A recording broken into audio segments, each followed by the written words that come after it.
नमस्कार दोस्तों, आपका स्वागत है अपनी YouTube चैनल PFP में। पिछले साल जब मार्केट में भयंकर तेजी चल रही थी, large cap, mid cap, small cap सब भाग रहे थे, हर एक सेक्टर भाग रहा था। उसमें एक ऐसा सेक्टर था जो कि बहुत सालों के बाद बहुत अच्छी तेजी दिखा रहा था, वो था रियल एस्टेट सेक्टर। माहौल इतना अच्छा हो गया था, इतना बुलिश हो गया था कि सब लोग बातें कर रहे थे कि अभी भाई रियल एस्टेट पिकअप कर रहा है, रियल एस्टेट से अच्छा कोई सेक्टर नहीं है जहां पर निवेश करना चाहिए। अभी real estate next multibagger होने वाला है, फुल रिवाइवल वाली सिचुएशन यहां पर हो चुकी है, बहुत ज्यादा ग्रोथ देखने को मिलने वाली है। लेकिन फिलहाल रियल एस्टेट के ऑलमोस्ट हर एक स्टॉक में आपको अच्छी खासी गिरावट देखने को मिली है। उसमें से एक स्टॉक है गोदरेज प्रॉपर्टीज। आज हम इसी के बारे में चर्चा करने वाले हैं। अपने ऑल टाइम हाई से 40-50% नीचे आ चुका है। तो ऐसी सिचुएशन में एज ए रिटेल इन्वेस्टर हमें क्या करना चाहिए, क्या यहाँ पर एक अच्छी अपॉर्चुनिटी है, हम निवेश कर सकते हैं, नहीं कर सकते, इसके बारे में आज हम चर्चा करने वाले हैं। सबसे पहले फंडामेंटल्स पे फोकस करते हैं। प्रोडक्ट वाइज रेवेन्यू ब्रेकअप के बारे में बात करें तो रियल एस्टेट डेवलपमेंट से 72.4% का रेवेन्यू आता है, सेल ऑफ सर्विसेज से 18.4%, अदर से 9.2%। लोकेशन वाइज ब्रेकअप के बारे में बात करें तो इंडिया से 100% का रेवेन्यू आता है। टोटल एरिया अंडर कंस्ट्रक्शन आप देख सकते हैं 91.84 मिलियन स्क्वायर फीट से लेटेस्ट डेटा के हिसाब से। और सेल्स रियलाइजेशन पर स्क्वायर फीट के बारे में बात करें, इसका मतलब है कि पर स्क्वायर फीट कितना सेल्स होता है, कितना पैसा ये कलेक्ट करते हैं, तो ये है 7668.93 रुपीज़ पर स्क्वायर फुट, ये भी लेटेस्ट डेटा के हिसाब से। और ये रेजिडेंशियल और नॉन रेजिडेंशियल दोनों को मिलाकर है। यहाँ पर तो ऑफकोर्स कोई बहुत बड़ी ग्रोथ नहीं है, क्योंकि रियल एस्टेट के प्राइसेस इतने भी ऊपर नहीं गए हैं कि इनका सेल्स रियलाइजेशन 7,000 से 15-20 हज़ार हो जाए। लेकिन यहाँ पर जो एरिया अंडर कंस्ट्रक्शन है वहां पर एक अच्छा इंक्रीज हमें नजर आता है, क्योंकि नए प्रोजेक्ट्स भी हमें लॉन्च होते हुए नजर आते हैं। कॉस्ट ऑफ बोरोइंग के बारे में बात करें तो 5.95% है, ये भी लेटेस्ट डेटा है और ये कंटिन्यूसली आपको कम होता हुआ नजर आया, जो कि बहुत अच्छी बात है। कॉस्ट ऑफ बोरोइंग मतलब जो भी इन्होंने उधार पे लिया है उस पर कितना ब्याज देने का है, मतलब इन शॉर्ट जो पैसा लिया उसके लिए कितना इनको चार्ज देना पड़ रहा है, तो ये 5.95% है, ये हमें कम होता हुआ नजर आया, जो कि बहुत अच्छी बात है। जितना ये कम होता है उतना ही हमारे लिए अच्छी बात है।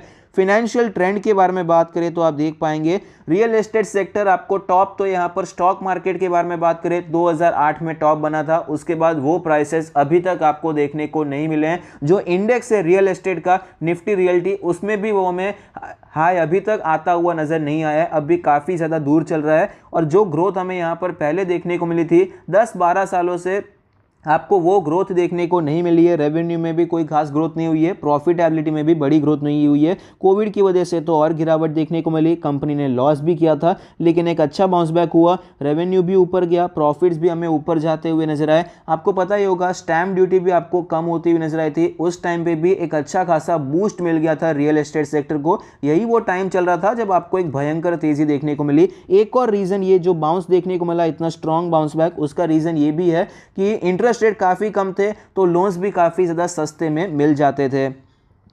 शेयर होल्डिंग पैटर्न के बारे में बात करें, टोटल प्रमोटर होल्डिंग है 58.43%, जिसमें से कुछ प्लेज नहीं है। Mutual fund, other domestic institution आप देख सकते हैं 3-2% के आसपास है। FII 28% है। रिटेल एंड अदर कैटेगरी में 8.6% की हिस्सेदारी है। तो शेयर होल्डिंग पैटर्न ओवरऑल हमें डिसेंट ही नजर आता है। 50% से ज़्यादा प्रमोटर के पास है, अच्छी बात है। FII के पास 28% है, लेकिन यहाँ पर म्यूचुअल फंड, अदर DIA ने कोई खास निवेश नहीं किया है, ये थोड़ा सा एक नेगेटिव पॉइंट हो जाता है। एनालिस्ट के रेटिंग के बारे में बात करें तो 19 एनालिस्ट ने स्टॉक को कवर किया, जिसमें से सिर्फ 15% का मानना है कि स्टॉक में खरीदारी करनी चाहिए। हायर साइड पे 46% का अपसाइड बताया जा रहा है। ये जो लेवल है उससे कहीं ज़्यादा स्टॉक हमें ऊपर जाता हुआ नजर आया था। मीडियन 5-6% का अपसाइड है और लोअर साइड पे 28% की गिरावट बताई जा रही है। ऑलरेडी स्टॉक अपने ऑल टाइम हाई से 45% नीचे आ चुका है, यहाँ से भी 28% की गिरावट बताई जा रही है।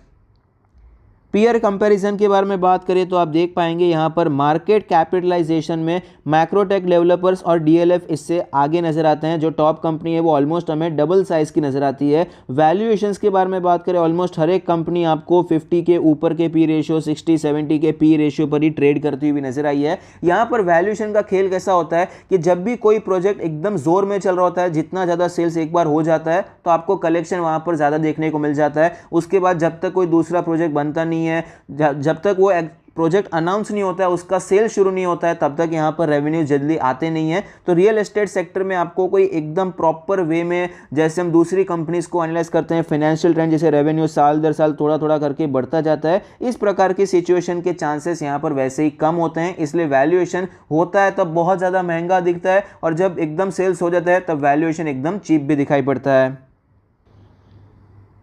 चार्ट पर हमें क्लियरली पता चलता है कि 2500 के लेवल से स्टॉक में गिरावट देखने को मिली है, और स्टॉक फिलहाल हमें 1500 के भी नीचे ट्रेड करता हुआ नजर आता है। कंटिन्यूस गिरावट देखने को मिली, थोड़ी सी बुलिशनेस होती हुई नजर आई थी, लेकिन वापस स्टॉक हमें नीचे आता हुआ नजर आया। यहाँ पर आप देख पाएंगे फिलहाल ये स्टॉक अपने सारे मूविंग एवरेजेस के नीचे है। डेली RSI 36 है, काफ़ी ज़्यादा वीकनेस है। वीकली चार्ट के बारे में बात करें तो आप देख पाएंगे कितनी भयंकर तेज़ी आपको देखने को मिली। यहाँ पर ये हाई टूटा, उसके बाद यहाँ पर एक दूसरा एक पैटर्न बना था, एक ही वीक में इतनी भयंकर तेजी आई, लेकिन वो सस्टेन नहीं हो पाया। उसके बाद आपको धीरे धीरे करके स्टॉक नीचे ही आता हुआ नजर आया है। अब उसी लेवल पे फिलहाल ये स्टॉक हमें ट्रेड करता हुआ नजर आता है। वीकली RSI 38 है, यहाँ पर भी काफ़ी ज़्यादा वीकनेस हमें देखने को मिल रही है।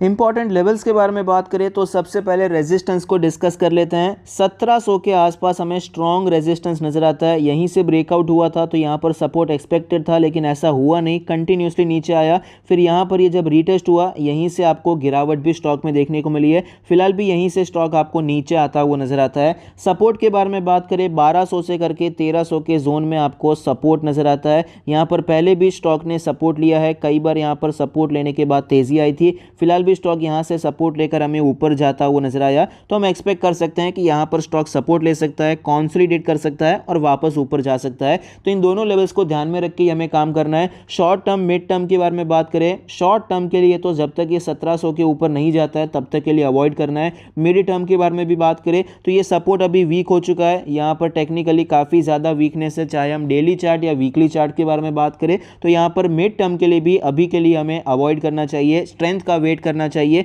प्रेफर करना चाहिए कि जब तक ये 1700 के ऊपर नहीं जाता है तब तक हम खरीदारी करने से बचेंगे।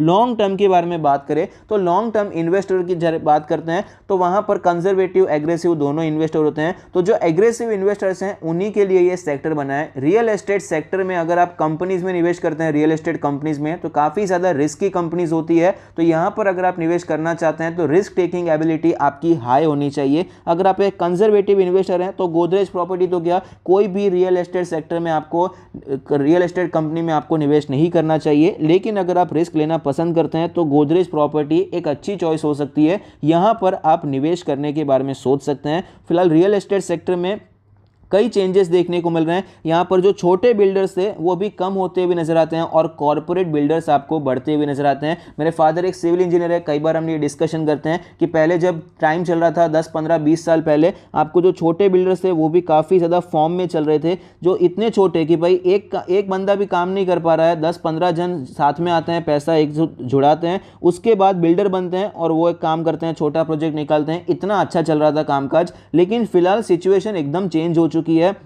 100 करोड़ 200 करोड़ के जो बिल्डर रहते हैं वो भी अभी छोटे बिल्डर लग रहे हैं, क्योंकि कॉर्पोरेट काफ़ी ज़्यादा यहाँ पर एंटर हो चुके हैं। टाटा से हैं, गोदरेज है, महिंद्रा भी एंटर हो चुका है, और ये जो ऑलरेडी जो एस्टैब्लिश्ड DLF जैसी कंपनी जो प्रॉपर सिर्फ रियल एस्टेट में काम करती है, लोढ़ा हो गया, ये सब भी काफ़ी ज़्यादा बढ़ते हुए नजर आए हैं। रुणवाल है, तो ऐसे प्रोजेक्ट्स भी आपको बढ़ते हुए नजर आते हैं। तो कॉर्पोरेट रियल एस्टेट में आपको एक अच्छा जंप देखने को मिल सकता है। जो बड़ी बड़ी कंपनीज हैं, छोटे बिल्डर्स को ये रिप्लेस कर सकते हैं, उसमें कोई डाउट नहीं है, लेकिन रिस्क टेकिंग एबिलिटी हाई होनी चाहिए। यहाँ पर लॉस लेना सहन करना पड़ सकता है और आपको और गिरावट भी देखने को मिल सकती है। बाय चांस ये लेवल टूट जाता है तो स्टॉक और नीचे आ सकता है, 1000 रुपये के लेवल भी देखने को मिल सकते हैं। तो इसीलिए रिस्क टेकिंग एबिलिटी है तो आप यहाँ पर एक्यूमुलेशन करने के बारे में सोच सकते हैं, और एलोकेशन को फिर भी आपको कंट्रोल में रखना चाहिए। पॉजिटिव्स के बारे में बात करें तो हमें यहाँ पर फंडामेंटल्स डिसेंट नजर आते हैं, प्रोजेक्ट्स भी काफ़ी अच्छे देखने को मिल रहे हैं, नए प्रोजेक्ट्स कुछ लॉन्च किए हैं। शेयर होल्डिंग पैटर्न के बारे में बात करें, ये भी अच्छा है। कोविड से रिकवरी भी हमें अच्छी नज़र आती है, बीच में काफ़ी ज़्यादा अच्छे नंबर्स आ रहे थे कि एक ही दिन में इतना करोड़ों का इन्होंने सेल्स कर दिया है नोएडा में, तो ये सब अच्छी बातें हैं। नेगेटिव्स के बारे में बात करें, टेक्निकल्स हमें वीक नज़र आते हैं, एक्चुअली काफ़ी वीक हैं। FIA DIA दोनों का स्टेक कम हो रहा है, वैल्यूएशन हमें प्रीमियम नज़र आता है। जैसा कि मैंने आपको समझाया कि इसमें वैल्यूएशन कैसा कैसा होता है, सेल्स बहुत अच्छा होता है जब प्रोजेक्ट पूरा होता है, तब वहां पर सेल्स एकदम जोरदार होता है। अगर आगे प्रोजेक्ट नहीं है तो सेल्स भी आपको देखने को नहीं मिलेगा। इस हिसाब से वैल्यूएशंस आपको देखने को मिलते हैं। मोस्ट ऑफ द एनालिस्ट हमें बियरिश नजर आते हैं। तो करना क्या चाहिए, शॉर्ट टर्म और मिड टर्म के लिए तो अवॉइड करना चाहिए। लॉन्ग टर्म के लिए खरीद सकते हैं, लेकिन सिर्फ जो हाई रिस्क टेकर्स हैं वो यहाँ पर निवेश करने के बारे में सोच सकते हैं। या फिर अगर आपको भी निवेश करना है, आप लेकिन रिस्क नहीं लेना चाहते हैं, तो वेट कीजिए, एक बार टेक्निकल्स बेटर हो जाएंगे तो हम यहाँ पर पोजीशन बनाने के बारे में सोच सकते हैं। आई होप आपको ये वीडियो पसंद आता है, आपके इन्वेस्टमेंट और ट्रेडिंग डिसीजन में आपको ये मदद करता है। Thank you, stay happy, happy investing.